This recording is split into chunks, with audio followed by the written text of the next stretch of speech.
마태복음 13장 이 내용은 천국을 비유하고 있는 비유의 내용이 7가지 비유 내용으로 소개되고 있고, 마지막 한 가지 총 결론적인 내용 8가지 그 내용에서 종합을 하고 있습니다. 자, 그 중에 우리는 천국 비유 이 내용 가운데 이미 4개의 비유를 살펴봤어요. 그래서 씨 뿌리는 비유, 그리고 가라지 비유, 그 다음에 겨자씨 비유, 그리고 누룩 비유. 이 비유 하나하나 내용은 하나님의 나라가 어떻게 임하는가, 그리고 하나님의 나라가 어떻게 성장되어지는가, 이런 관점들을 이미 살펴봤습니다. 그래서 천국의 복음이 이렇게 뿌려졌을 때 그 씨 속에서 결실을 맺는 네 종류의 밭의 상태, 이 내용을 통해서 말씀이 이렇게 심겨지는 그곳에 사실은 한 좋은 땅만 결실을 맺는다라는 이런 어떤 내용을 살펴봤습니다. 극히 적은 무리의 수가 이제 천국되어진다라는 것을 볼 수가 있고, 두 번째 가라지 비유를 통해서는 분명히 주인이 밭에다가 좋은 씨를 뿌렸는데 시간이 지난 이후에 이제 못된 이제 가라지 씨가 뿌려졌다는 거죠. 바로 세상에 하나님의 아들들만 있는 줄 알았더니 이제는 마귀의 아들들로 가득 혼재하고 있는 내용인데, 더 이 마귀의 자녀들이 득세하고 있다라는 가라지 비유를 우리가 살펴봤습니다.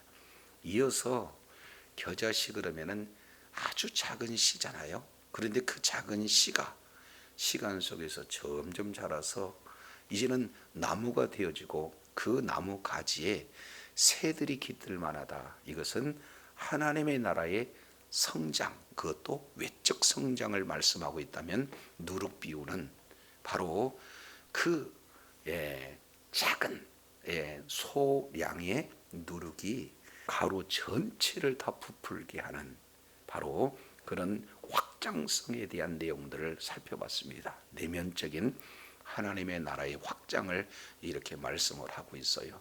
그래서 하나님의 나라는 반드시 결실을 맺고, 하나님의 나라는 반드시 성장을 하게 되어지되, 이런 이제 많은 이들이 나와서 몰려와서 깃들을 만한 쉼을 얻는 그런 천국 비유에 대한 내용들을 우리가 살펴봤습니다. 자, 그렇다면 오늘 살펴볼 수 있는 5번째 비유, 이 내용은 아주 사실은 잘 이렇게 알려진 그런 내용이 됩니다. 44절, 천국은 마치 밭에 감추인 보화와 같다. 그래서 천국은 보화다, 이렇게 말씀을 하고 있어요. 그러니까 하나님의 나라를 마치 보화와 같다, 이렇게 비유하고 있는데, 그 보화는 어떤 보화냐? 밭에 감추어진 보화다, 이렇게 표현을 하고 있습니다. 여기서 감추었다 하는 이 내용 가운데 얼마나 귀중하기에 밭에다가 감추었을까, 이렇게 말씀을 하고 있는 거예요. 이 배경을 통해서 살펴보면 오늘날 이 비유를 들면은 이해하기가 좀 어렵습니다. 그러나 그때 그 당시에 이 비유를 들게 되어지면은 누구나 다 공감할 수 있는 내용이 되어져요. 우리나라 역사 내용을 통해서도 보면은 수많은 크고 작은 전쟁의 역사가 있듯이 이스라엘 지역이 어떻게 돼요? 한쪽으로는 바로 아프리카, 또 한쪽으로는 유럽, 그리고 또 한쪽으로는 아시아, 연결되는 아주 지정학적으로 중요한 자리가 되지 않습니까? 그러다 보니까 매번 전쟁이 끊이지 않아요. 그러면 전쟁은 많은 사람들을 살상하게 하잖아요. 그런 내용으로 봤을 때 그때 당시에는 보화가 있어도 이것을 전쟁이 일어나게 되면은 뺏길 수도 있고 전쟁터에 끌려나가서 죽을 수도 있고, 그리고 마땅히 이 보화를 안전하게 보관할 방법이 그때 당시에는 하나의 유일한 방법은 은행도 없으니까 어디에다가 묻어요? 밭에다 묻어요. 그러니까 밭에다 묻을 때 얼마나 신중하게 묻겠습니까? 행여 누가 보지는 않을까, 그리고 누가 이것을 발견하고 캐가지는 않을까. 그러니 자기 자신만 이렇게 알게, 이렇게 보화를 깊이 밭을 파고 그 속에 묻고 이렇게 감추고, 그리고 훗날 본인도 찾을 수가 없을 지경이니까 자기 자신만 알 수 있는 뭔가 표를 해두지 않겠습니까? 그래서 오늘 마치 밭에 감추인 보화, 이것을 천국을 비유를 들어서 지금 설명을 하고 있습니다. 그러면은 한번 생각해 보세요. 이제 뭔가 묻어놓기는 했는데 그 사람이 사실은 묻어놓은 것을 잊어버리는 경우도 있을 수 있겠고, 그 묻어놓은 사람이 결국에는 전쟁터에 나가서 죽을 수 있는 그런 환경이 되지 않겠습니까? 그러면은 외적으로 보면은 그저 밭인데 실제 그 외적으로 눈에 보이지 않지만 그 속에는 뭐가 있는 밭이에요? 보화가 있는 밭이다, 이렇게 볼 수가 있습니다. 자, 그런데 여기서 첫 번째 중요한 키워드 하나가 나와요. 44절, 천국은 마치 감추인 보화와 같으니 사람이 이를 뭐한 후에? 발견한 후에. 그러니까 참 중요한 첫 번째 키워드는 발견을 했다, 이렇게 말씀을 하고 있습니다. 그러니까 발견한 이 사람이 후에 숨겨두고 기뻐하여 돌아와 자기 소유를 다 팔아 그 밭을 샀다라고 이렇게 표현을 하고 있으니까 원래 이 밭의 주인이 아닌 것은 분명해요. 그러니까 아마도 정황상 소작이지 아닐까, 이런 어떤 사실을 우리가 생각해 볼 수가 있습니다. 그러니까 소작농이 밭에서 열심히 밭을 일구다가 어느 날 갑작스럽게 뭐예요? 보화를 발견했다라는 이 내용들을 이렇게 살펴볼 수가 있습니다. 자, 이것은 참 중요한 바로 구원의 모습을 이렇게 표현을 하고 있어요. 그러니까 뭔가 찾으려고 애쓰고 노력하기보다는 어느 날 갑자기 뭐예요? 우연한 기회에 천국을 만나는 겁니다. 마치 보물을 찾는 것 같이 천국을 찾는 이런 어떤 상황이 되어졌다, 이것을 이렇게 볼 수가 있습니다. 자, 우리 잠깐 잠언서 2장을 한번 보겠습니다. 잠언서 2장 4절 내용을 보면은 은을 구하는 것 같이 그를 구하며 감추인 보배를 찾는 것 같이 그것을 찾으며 그랬습니다. 그러니까 그때 당시에는 이미 보배를 뭐했다? 감추어놓은 것이 일반적인 그런 상황이에요. 근데 감추어진 그 보배를 감춘 사람이 아닌 이제 바로 소작농, 밭을 일구는 그런 사람이 발견했다, 이런 어떤 내용들을 이렇게 살펴볼 수가 있습니다. 자, 이 내용은 사도행전 9장 내용을 보면은 사도 바울이 한날은 다메섹 도상에서 예수님을 잘 믿는 그러한 그리스도인을 잡고 내지는 죽이려고 지금 체포하러 가는 그런 과정, 그 노정에서 빛을 발견하게 된, 빛을 만납니다. 그리고 거기서 하늘의 소리를 듣습니다. 그리고 거기서 누구를 만나요? 예수님을 만나요. 이것은 그 인생에서 갑자기 이루어지는 그런 어떤 내용들을 볼 수가 있습니다. 그러니까 여기에서 밭에 감추인 보화 같은 일을 발견한 후 이 내용은 우연한 기회에 보화를 발견하듯이 이제는 구원은요, 우연한 기회에 우리에게 임하는 그런 내용과 같고, 우연한 기회에 예수님을 만나게 되어지고, 우연한 기회에 뭐예요? 하나님의 나라를 온전히 경험할 수 있다라는 내용들을 이렇게 살펴볼 수가 있습니다. 자, 그러면은 여기에서 우연이라고 하는 발견을 이렇게 말씀을 하고 있다면 어디에서 발견했는가? 이게 참 중요하잖아요. 발견할 수 있는 장소가 어디예요? 밭에 감추인 보와 같으니 이렇게 표현을 하고 있습니까? 어디에서 지금 발견한 겁니까? 밭에서. 근데 이 소작농은 밭에서 발견했다는 것은 그냥 우연히 지나가다가 발견했다는 겁니까? 그 밭일을 열심히 다해서 잘 뭡니까? 가꾸는 가운데, 일하는 가운데 발견했다는 겁니까? 그렇습니다. 그러니까 천국은 어디에서 발견하느냐? 한마디로 본다면은 성실하게 일하는 삶의 터전에서 오늘 이렇게 마치 농부가 밭을 일구다가 지금 발견하고 있는 이런 어떤 내용들을 볼 수가 있습니다. 자, 이 내용을 통해서 보면은 이 농부는 있는 그 현장에서 얼마나 성실하게 일했던가 이런 어떤 부분들을 우리가 좀 생각해 볼 수가 있어요. 그러니까 저도 여러분도 이제는 가만히 우리 주변을 살펴보면은 각자 지금 일터가 주어졌어요. 그잖아요. 어떤 분은 직장이 일터로 주어지고 어떤 분은 생업터전이 일터로 주어졌지 않습니까? 그런데 그 일터에서 뭘 발견할 수 있다는 거예요?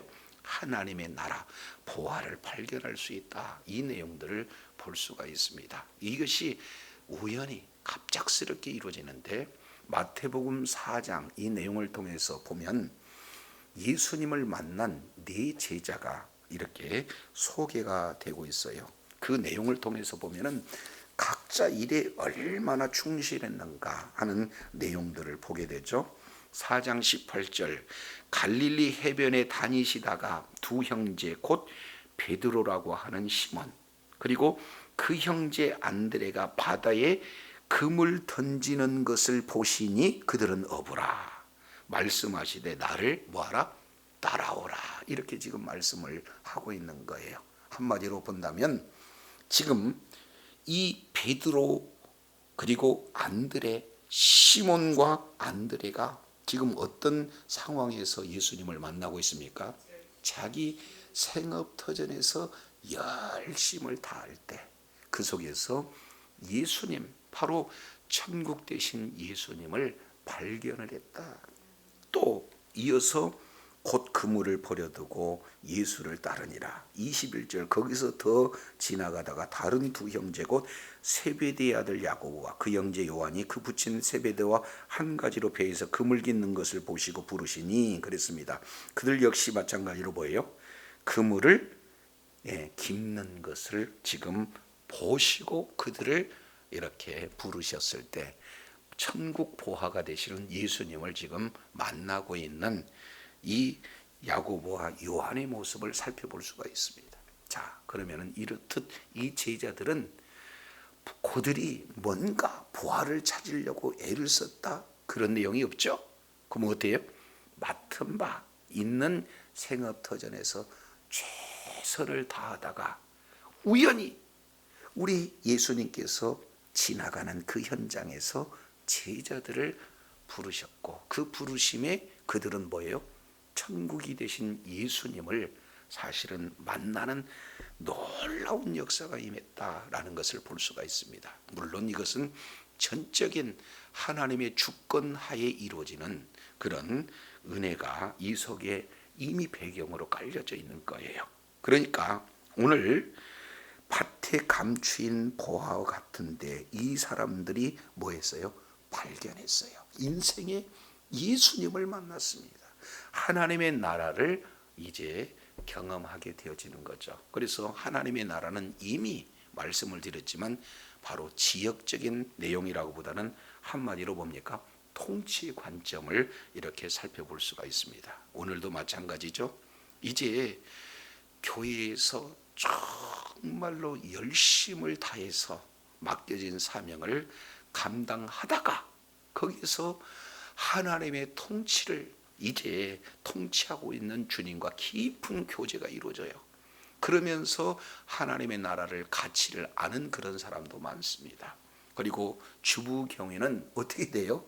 예, 정말로 하나님의 사랑으로 이제 가족들을 이렇게 섬기는 그런 현장에서 그 속에서 바로 하나님의 통치를 받아서 그 사랑을 사실은 실천하는 현장에서 하나님의 나라를 경험하는 경우가 또 있습니다. 그러니 학생이면 학생, 주부면 주부, 직장이면 직장, 기업이면 기업, 아니면은 또 이렇게 사역하는 그런 모든 현장에서 우연한 기회에 누구를 만날 수 있다는 거예요?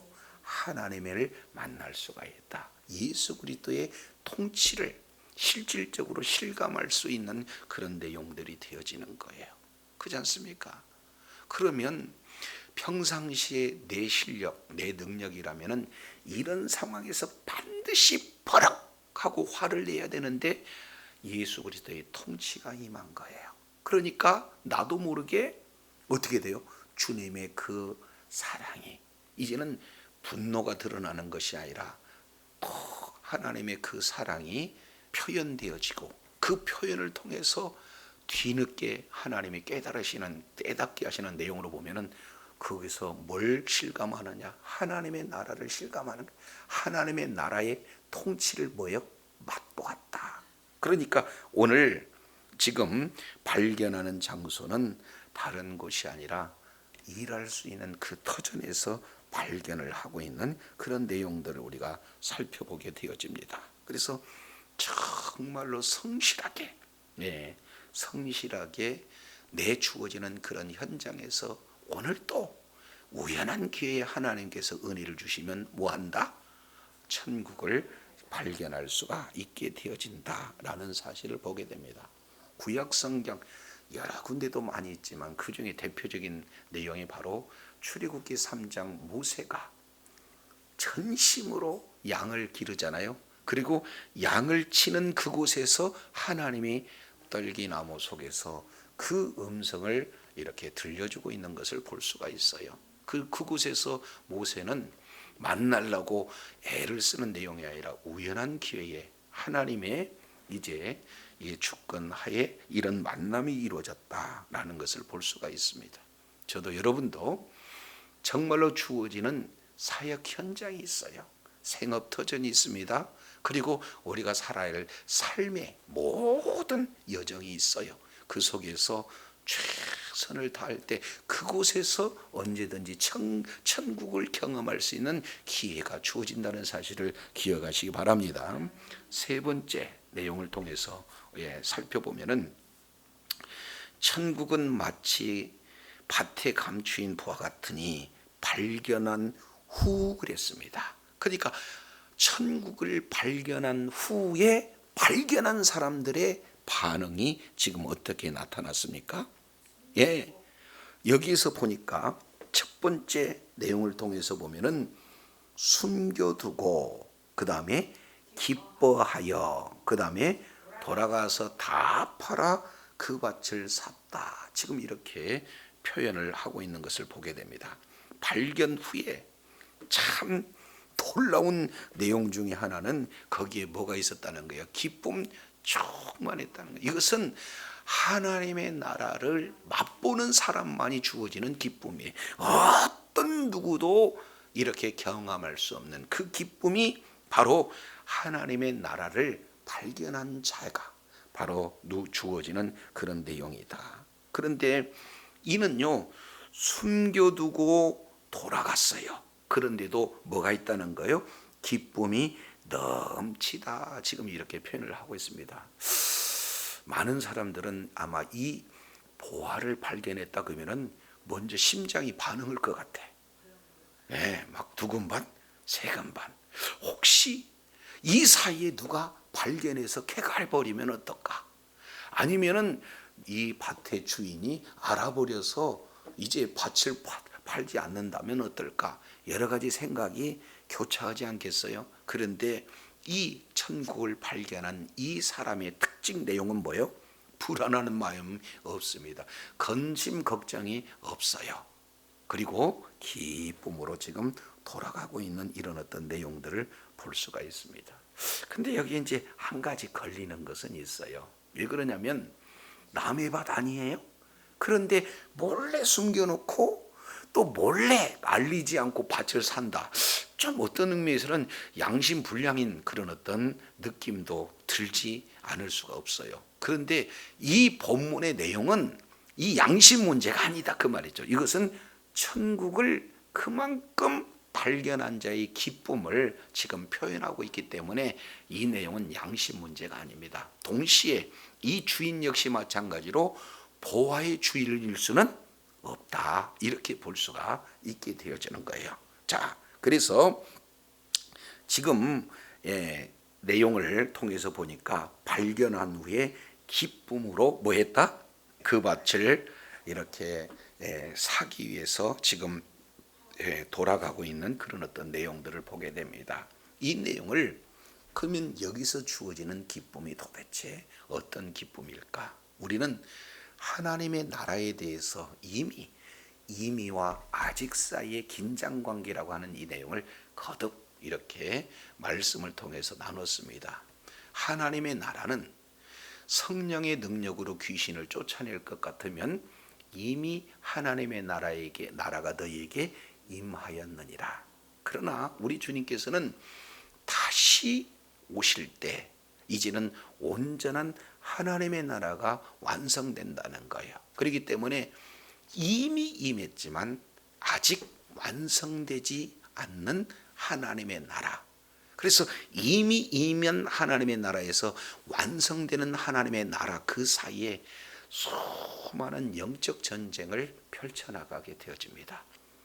만날 때는 기쁨에 넘쳐서 춤을 출 수도 있지만 또 여러 가지 어려운 고난을 만나게 되면 잠시 잠깐 누렸던 그 기쁨을 잊어버리고 또 낙심하고 좌절할 때가 있지 않겠어요? 그럴 때마다 또 성령님은 힘주시고 은혜를 주셔서 다시 잃어버린 하나님의 나라를 되찾게 하는 연속 영적인 전투 과정을 우리는 계속해서 달려갑니다. 주님이 오실 때까지 이 싸움은 계속되어지잖아요. 자, 이랬을 때 히브리서 12장 이 내용을 통해서 보면은 최종적인 경주의 완주자의 모습을 우리 주님이 말씀하고 있습니다. 12장 1절 이러므로 우리에게 구름같이 둘러싼 허다한 증인들이 있으니 모든 무거운 것과 얽매이기 쉬운 죄를 벗어버리고 인내로서 우리 앞에 당한 경주를 하며 믿음의 주요 또 온전케 하시는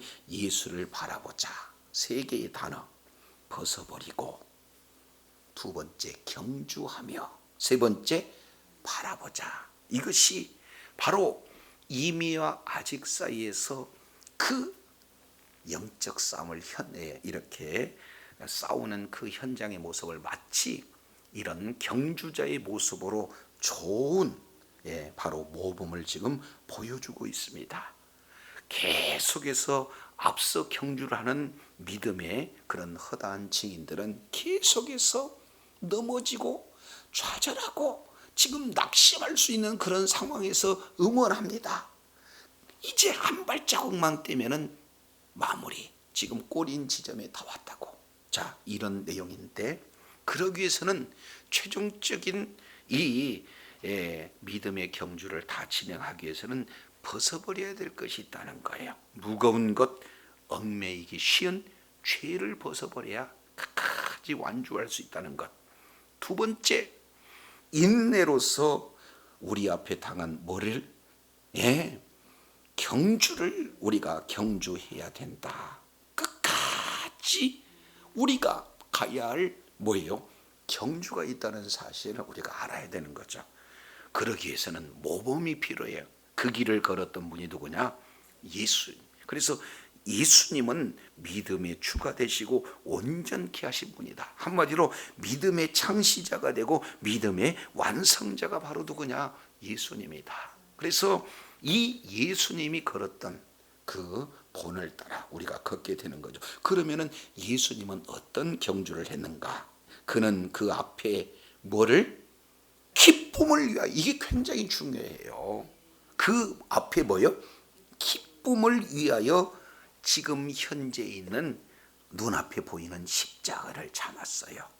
그리고 부끄러움을 개의치 않았습니다. 그리고 진정한 기쁨은 하나님 보좌에 뭐예요? 우편에 앉으시는 것이 바로 최종적인 기쁨이 되어지는 거예요. 그러니까 일시적인 기쁨이 아니라 뭐예요? 영원한 기쁨. 이렇게 하기까지는 죄에 얽매일 수도 있고, 그리고 무거운 죄를 짊어질 수도 있어요. 그리고 정말로 인내하지 아니하고는 이렇게 완주할 수 없는 그 경주를 할 때가 있어요. 그러나 앞에 놓여지는 그 기쁨, 이게 얼마나 위대한 기쁨이 되어지는가. 바로 예수님이 걸었던 그 길을 롤모델로 본다면 완주할 수 있다는 사실을 히브리 기자는 말씀을 하고 있어요. 그래서 오늘 밭에 감추인 보화를 발견한 이후에 뭐가 있어요? 기쁨이 있어요.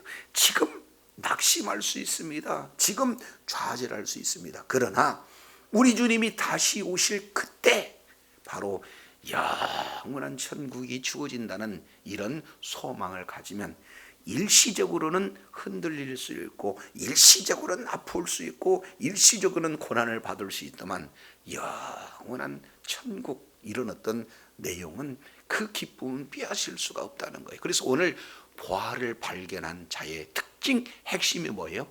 기쁨으로 그랬습니다. 더 이상 염려하지 않습니다. 더 이상 근심하지 않습니다. 그리고 뭐예요? 오롯이 주님이 걸었던 그 방향을 놓고 한 걸음 한 걸음 경주하듯이 인내로 경주하는 그런 모습들을 잘 우리가 살펴볼 수 있게 되어집니다. 자, 그러면 기쁨으로 돌아와서 이제는 발견을 했으면 뭐 해야 되는 거예요? 사야 돼요. 그리고 소유해야 되지 않겠습니까? 자, 그런데 와서 보니까 자기 소유를 다 팔아 그랬습니다. 여기서 다 팔았다라고 하는 이런 내용은 자기 있는 모든 것을 다 지불했다는 거예요. 전적으로 뭐 하고 있습니까? 헌신과 희생이 지금 따르게 된다는 겁니다. 결국 자기 포기예요. 자기 부인이에요. 자기 가지고 있는 모든 것을 다 어디에다가 지금 지불한 거예요? 천국에 지불하고 있는 거예요. 그만큼 자기 것과 발견한 보화, 이 내용을 비교했을 때 자기 것이 큽니까? 보화가 큽니까? 보화가 커요. 큰, 이를테면 하나님의 나라의 가치를 이렇게 표현하는 겁니다. 자기 소유의 모든 것을 다 팔아도 이제 바로 발견한 보화를 소유할 만큼 하나님의 나라는 뭐하다? 가치가 있다라는 것을 지금 이렇게 말씀을 하고 있습니다. 자, 우리가 이런 대표적인 사람을 우리가 만나볼 수 있잖아요. 우리가 잘 알고 있는 빌립보서 3장 7절 이하 내용을 통해서 보면은 사도 바울의 경우에는 어떤 내용을 지금 말씀을 하고 있나요? 여기에 한 7가지로 표현해요. 8일 만에 할례를 받았다.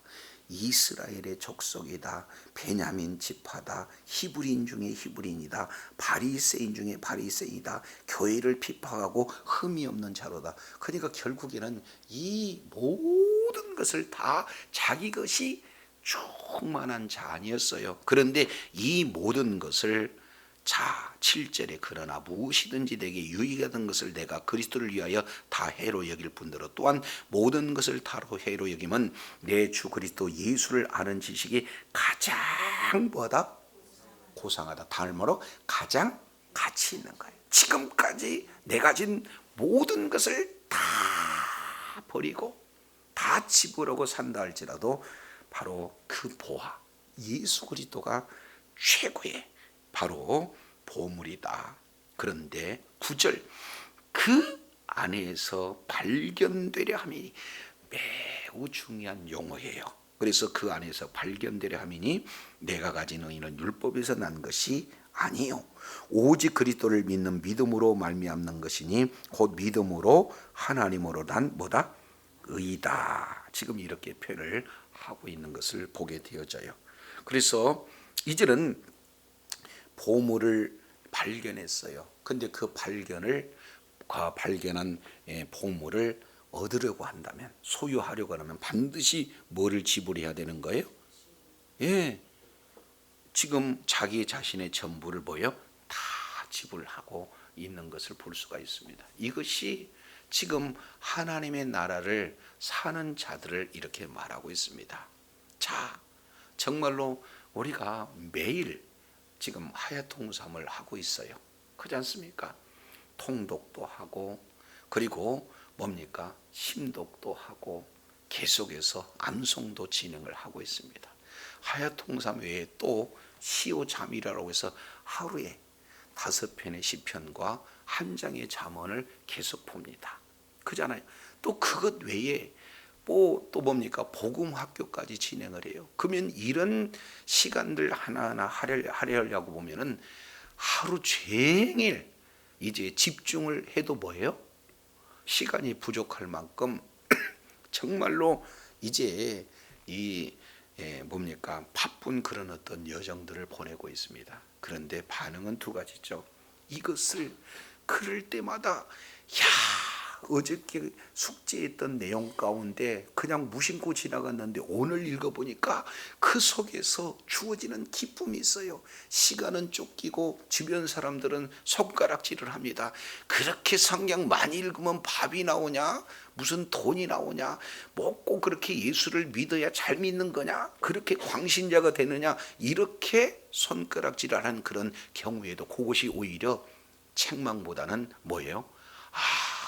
저게 하나님의 나라를 이렇게 이루지 못하게 하는 하나의 방해 요소구나. 그러니 아주 그냥 대적하는 자리가 있는 게 아니라 이미 하나님의 나라를 소유한 자로서의 환경은 책망이고 환경은 비난 같은데 그 마음 가운데 이루 말할 수 없는 뭐가 있어요? 기쁨을 이렇게 맛보게 되는 그런 어떤 모습을 볼 수가 있어요. 이것이 바로 내 전부를 다 파는 자의 또 다른 표현이다 라는 것을 이렇게 살펴볼 수가 있습니다. 자, 근데 놀라운 것은요, 자기 소유를 다 팔아 뭘 샀어요? 그 밭을 샀어요. 아니, 발견한 것은 뭔데? 보물인데 보물을 산 게 아니라 뭘 샀어요? 밭을 샀다. 여기에 놀라운 진리가 이 속에 담겨져 있습니다. 왜 그럴까요? 우리의 생각은 어디에 있어요? 보화에 있어요. 근데 보화를 사기 위해서 뭘 샀다? 밭을 샀다. 지금 이렇게 표현하고 있습니다. 이 밭은 뭡니까? 우리의 삶의 터전이에요. 이게 전통적인 해석으로는 교회 이렇게 표현을 하고 있지만 우리의 삶의 전 영역입니다. 하나님이 통치하는 모든 곳에 뭐가 있다는 거예요?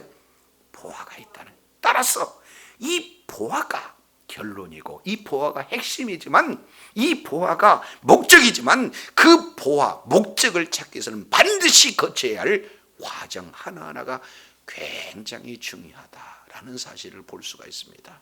심부름하는 그 현장에서 보화를 찾을 수 있고요, 상사의 명령을 아주 불합리한 명령을 따르는 그 속에서도 보화를 찾을 수 있고요, 공부하는 그 현장에서도 보화를 찾을 수 있고요. 그러니까 나한테 주어지는 이 밭을 구해야 바로 보화를 찾을 수 있다라는 사실을 오늘 이 밭에 감추인 보화, 천국의 비유를 통해서 말씀을 하고 있는 것을 보게 됩니다. 내용은 너무 간단하잖아요. 보화를 발견했습니다. 그리고 그 다음에 값을 뭐 했어요? 지불했습니다. 그리고 내 것으로 만들었습니다.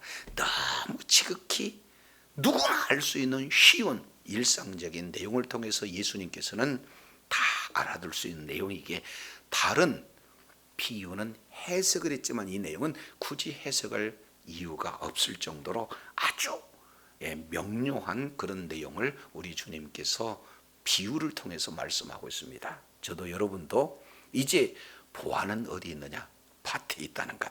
성실히 그 밭에서 이제 우리가 최선을 다할 때 보활, 하나님의 은혜로 우연한 기회에 갑작스럽게 보화를 발견할 수 있게 되어지고, 그 보화를 발견한 자의 특징은 기쁨으로 충만하게 되어지는 거고, 그런 자만이 주위에서 뭐라고 이렇게 말한다 할지라도 내 모든 전부를 다 걸을 만큼 중요한 그런 어떤 아주 가치가 되어져 있기 때문에 모든 것을 다 걸어서 이렇게 올인할 수 있는, 전념할 수 있는 그런 어떤 자가 되어지는데, 결국에는 그 보화를 사기 내 것으로 소유하기 위해서 밭도 함께 밭을 샀을 때 보화가 내 것으로 소유되는 것처럼, 내 지금 삶의 모든 현장 그 자체가 얼마나 보화를 발견할 수 있는 중요한 장소인가 저와 여러분 깨닫고,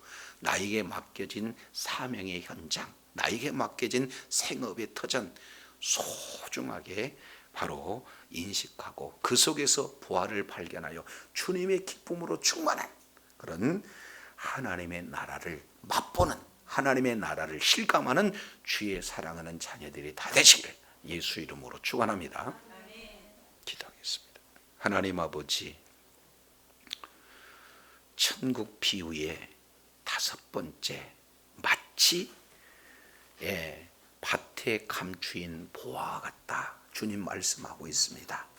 이제 우연한 기회에 최선을 다해서 열심히 하는 그 현장에 하나님의 은혜로 보화를 발견하게 되고, 그 후 반응은 기쁨으로 충만했다 주님 말씀하고 있습니다. 그래서 왜 기쁨으로 충만할 수밖에 없는가? 그것은 내 모든 것을 다 지불하고 살 만큼 하나님의 나라는 가치가 있기에 바로 기쁨으로 충만하고 진정한 값을 지불하고 사는 모습을 보게 됩니다. 그런데 여기서 중요한 내용은 보화를 사는 것이 아니라 보화가 있는 밭을 샀다는 사실을 우리는 깨닫게 됩니다.